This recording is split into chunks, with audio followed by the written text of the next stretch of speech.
All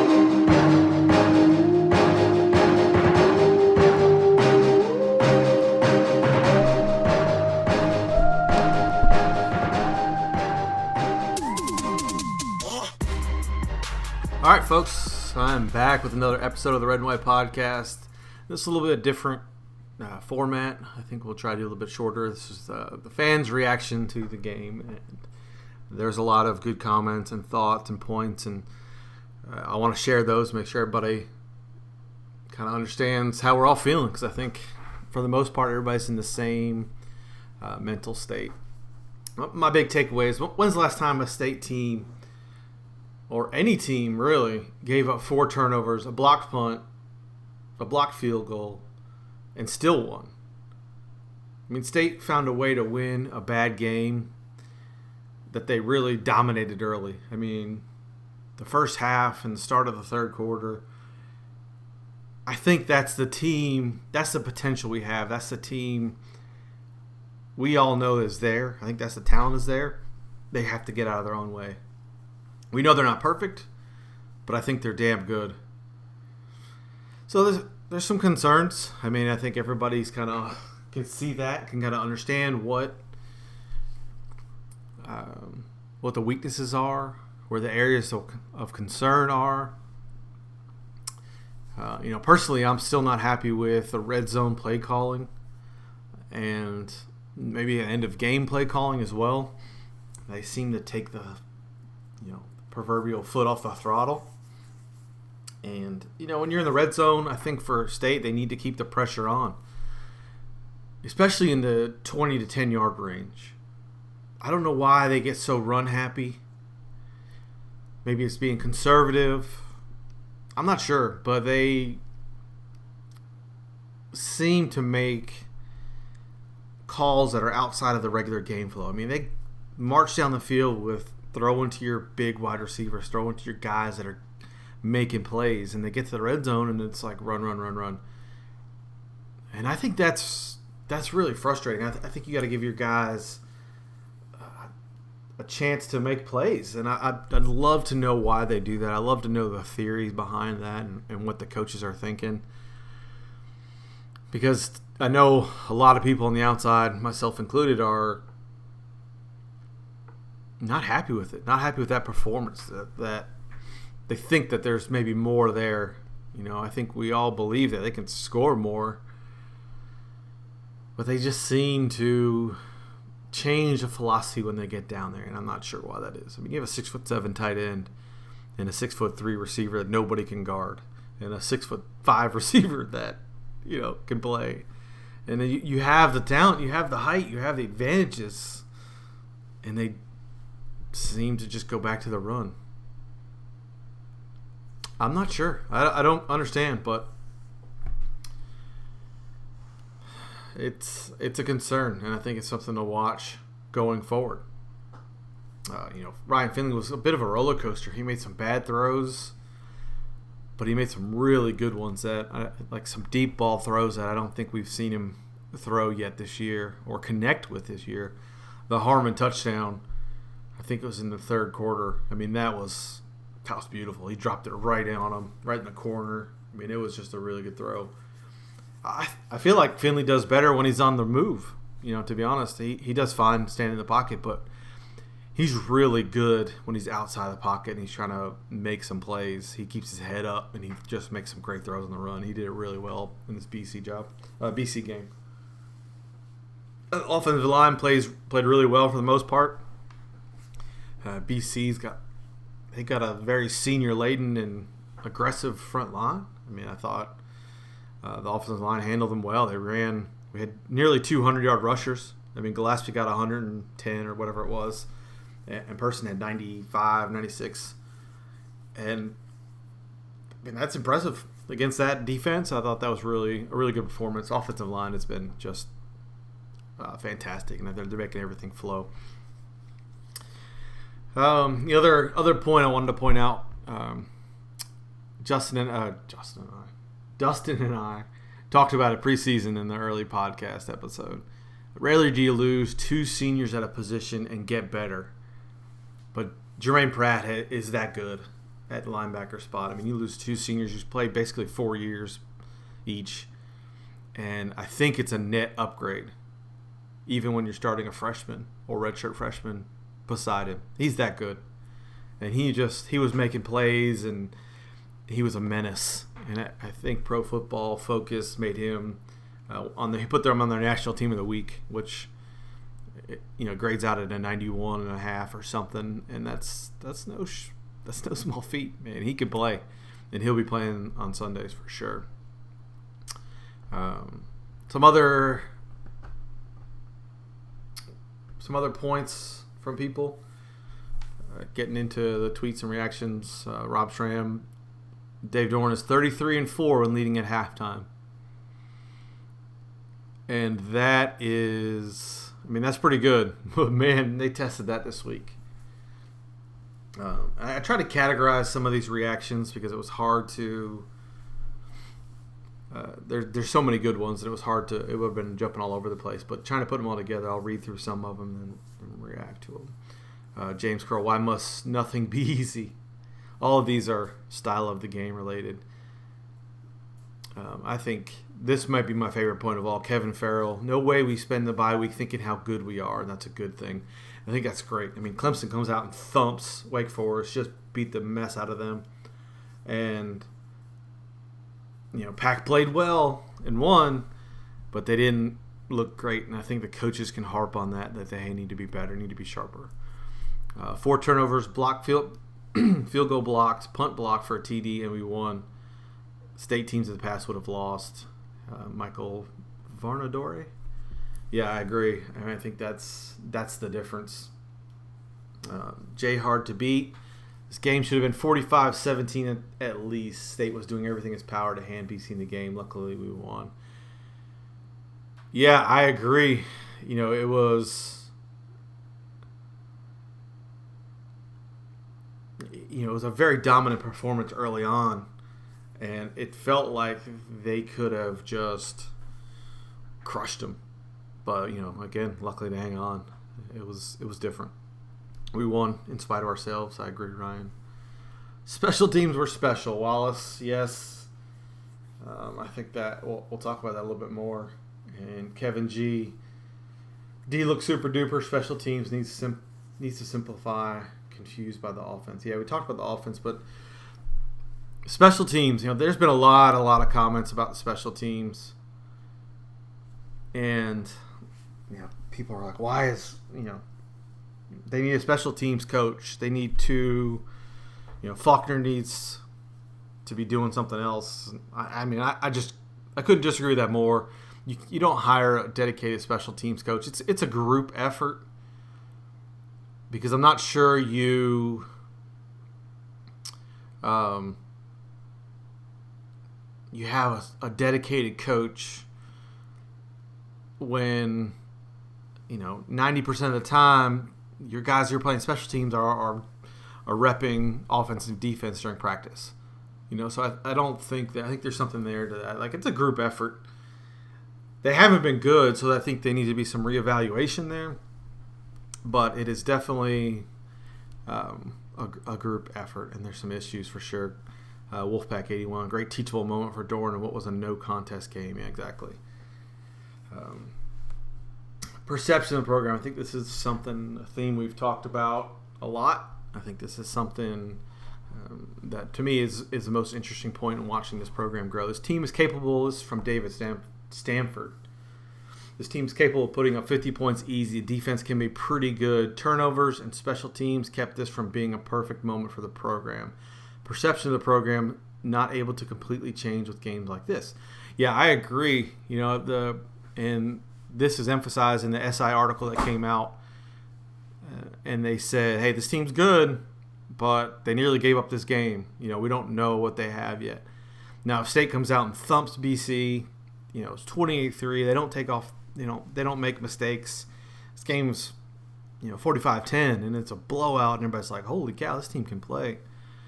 But now we're still a little bit, got to prove ourselves. Got to keep winning. And I agree. The way you win is how you change the national perception. Yeah, so that was kind of a missed opportunity, but a win's a win against a good team. I'm fine with it. Keep winning. William Dietrich, another iffy offensive display. Show the defense can pick up the slack for at least 3 quarters. Person is new Hines, needs more touches. Special teams still bad, just new ways to be bad compared to previous years. Student section showed up. PNC end zone fans did not. So the PNC end zone, that's still student section. I think it's fall break, so maybe that's an excuse. I don't know. They need to find a better way to fill up those seats faster, in my opinion. Crowd's always good. I feel like we're splitting hairs if we start picking on the crowd. I mean, for the most part, they show up. You listen to the game on the TV, and they were pretty loud. And it was packed house. Well, the offense was fine. I thought they were super efficient. There was definitely some issues we talked about. The defense is really impressive. They're getting a lot of pressure up front from the front four, which I think takes a lot of pressure off everybody in the back. It's going to be interesting. We have a propensity to get beat on a deep ball, and it's going to be interesting to see how they handle Clemson on that, because Clemson's going to try to exploit Ingle and the safeties having those issues. So it's going to be really important for the defense up front. But we'll talk about that more later on. Offensively, Kevin Farrell, Gillespie in person make a good, not great backfield combo is exactly what our offense needs. Yeah, I don't think they need to be great. I don't think you need great runners. You need good runners, and you need good running and good run blocking. It takes a little bit of the pressure off the passing game and opens up a little bit more. I thought for the most part, you looked down the field and you saw a lot of guys wide open, and Finley could a lot of times could pick who he wanted. And they're going to feed off each other, because the more you're successful in the passing game, the more it's going to open up for the run game. And Person is a really good back. But Gillespie had a really good game. I thought he showed a little bit more pep in his step, a nice little juke on a play, and a solid stiff arm. I mean, he had some really good runs. And I think that's the pressure the passing game is putting on it is opening up for the run game. So I think they're a very good complement to each other. And you don't need a great run game. You just need a good run game.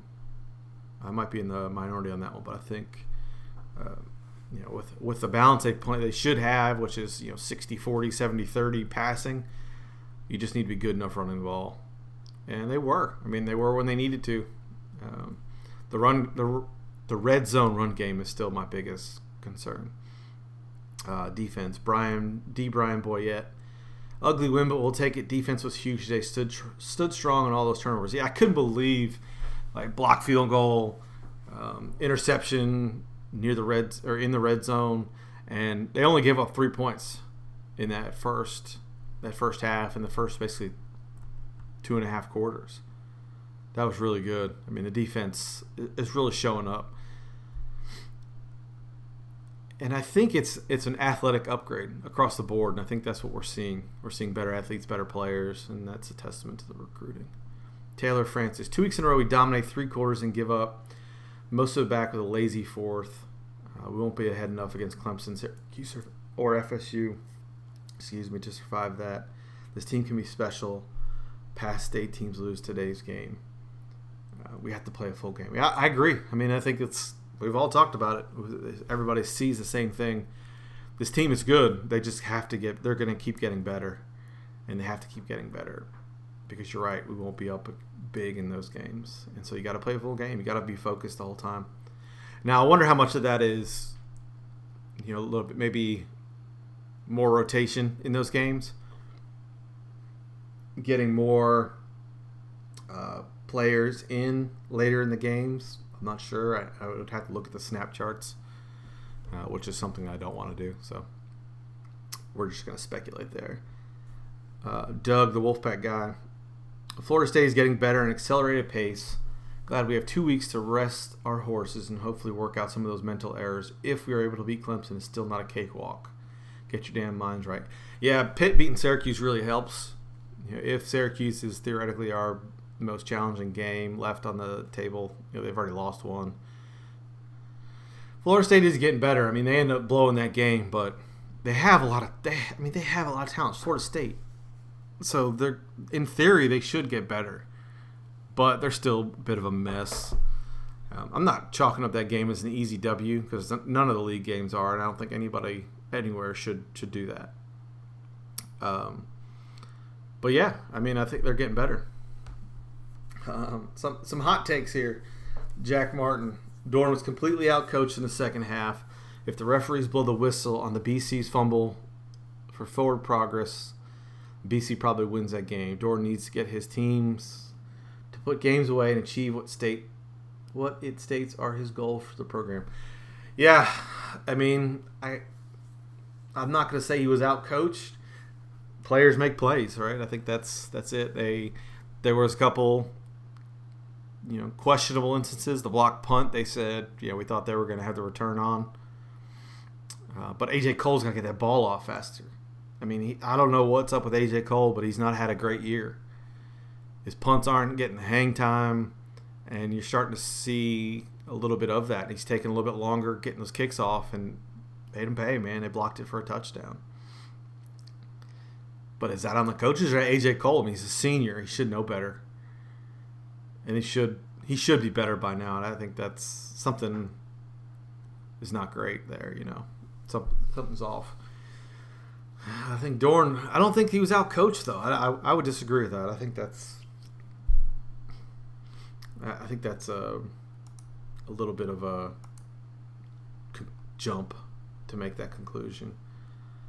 I got some text messages too. Really sloppy, undisciplined, emotional fourth quarter by the Pack. Not impressed with their ability to close.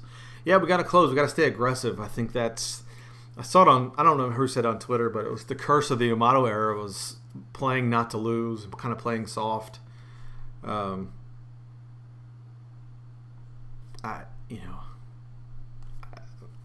want to see more of that. I want to see a little bit more aggressive later on in the game.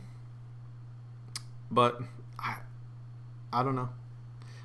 Ed from LA, Evan, after leaving 28-3, I think this team really doesn't have a killer instinct to put opponents away. I predicted a close win versus BC, but now I think State will lose after the block punt. That was earlier in the game. And Clemson beats us big in Death Valley. This BC team is reeling. State gave them new life, up by 3 TDs. Yeah, we all followed that train of thought. I don't think Clemson beats us big. I think they're good, but I think we're going to be more competitive. State's shown the ability to be focused in those games. I agree, it should have been a comfortable win, but it just comes back to it's not a perfect team. And I think there's some issues that they need to address and they need to kind of scheme around. It would have been interesting to see what happened with BC with A.J. Dillon. I don't know that it would have been that much different. I mean, their run plays, they had success on some big run plays, but for the most part they didn't, and it wasn't really close. I mean, the defensive line played really well, and they kept really good contain on it. Now, maybe it would have helped some of their play actions, but the biggest thing to me, and I think it was pretty noticeable, was the BC's offensive line was holding our defensive line like crazy. I'd love for somebody to go back and talk about missed holding or count the missed holds. And I'm not making an excuse for anything. Just something I noticed. I went back and watched the game, and even the announcers said it at one point. They said, "Yeah, he got the sack even though he was held." Right? And at one point, I think it was James Smith-Williams, just destroyed a guy, just plowed him over, and the guy grabs his leg while he's on the ground as Smith-Williams is going over him. You're come on, man, you can't do that.